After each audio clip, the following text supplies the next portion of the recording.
Oneil Cruz has had a pretty good start to 2025, overall posting some good numbers at the plate while leading the entire major leagues in stealing bases. This has of course come with some pretty rough play in the outfield, but this hasn't stopped the Pirates from running him out there every day, which is also what they did at the end of last season. This means that he is, for all intents and purposes, no longer to be considered an active infielder, which is important for the purposes of our video today, where I wanted to talk about the best active infield arm among all MLB players.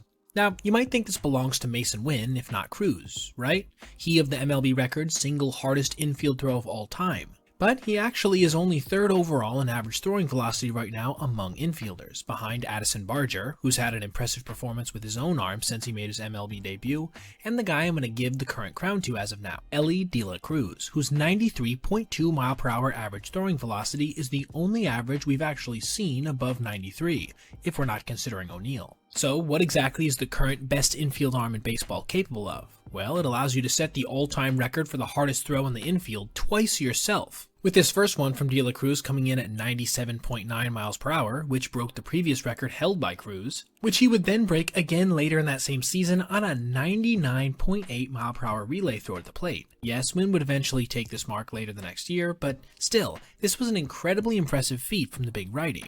Oh yeah, did I also mention that he made a 99.7 mph toss later that same season to get the speedy Corbin Carroll trying for an inside the park home run? This means that, as far as I know, he's the only MLB infielder to register multiple 99 mph plus throws, something even Wynn hasn't managed to do yet. But let's move off relay throws now. His exceptional arm also allows him to make some of the deepest plays in the hole at short that you'll ever see. As you can see on these three separate examples, the first one coming against Fernando Tatis Jr., obviously a fast runner, the next one being a play that chased him multiple feet onto the outfield grass, yet he still managed to get another guy with decent wheels, Isaiah Kiner-Falefa, by a solid amount, and the last one actually forced him to leave his feet to grab this, only to still manage to fire a one-hop missile to first base to get a guy with over 300 career steals in Jose Altuve. Speaking of leaving his feet, here's two other times he had to dive or slide to grab batted balls only to pop up and still have enough arm strength to finish plays that probably would have been impossible for the vast majority of players, especially on the one versus PCA.